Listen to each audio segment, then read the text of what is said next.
Now to the battle over the Republican replacement for Obamacare. Congressional correspondent Nancy Cordes is following that. Mr. Bratt.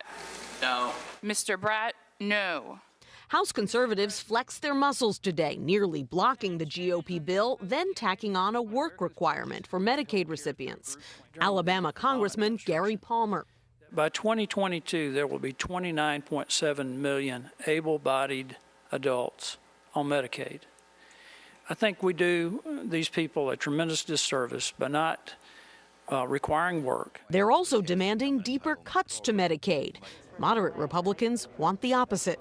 Well, I got people to represent. I have 700,000 people in my state, who've been part of the Medicaid expansion. Stuck in the middle, House Speaker Paul Ryan and the White House.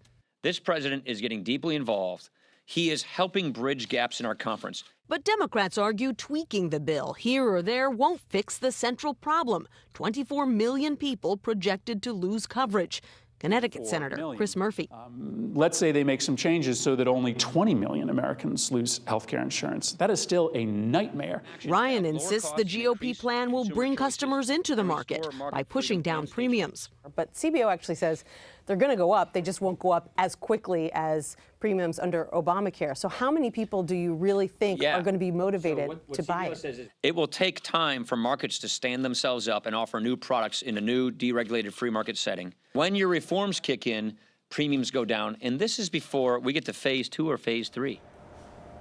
GOP leaders are now trying to speed up those phases in order to entice skittish Republicans. They are hoping to start debate as early as next week, Anthony, on bills that would make it easier to sell insurance across state lines and enabling small businesses to team up to purchase cheaper insurance. Nancy Cordes at the Capitol. Thanks, Nancy.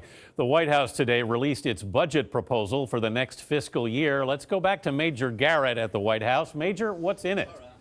Well, Republicans are skittish about this budget proposal from the president as well because it asks for deep cuts, the kind of which they've never really voted for or had the political backing for before. Let's go on the increases first because the president does want what he calls a hard power budget, a 10% increase over last year for Pentagon spending, almost 7% for the Department of Homeland Security. But here are the big cuts. 13.5% for the Department of Education, 29% for the State Department, and 31%, Anthony, for the Environmental Protection Agency. As I said, Republicans have talked these cuts before, but never voted for them, and there's no indication they're willing to chase the president down this particular budgetary rabbit hole. Major, thanks.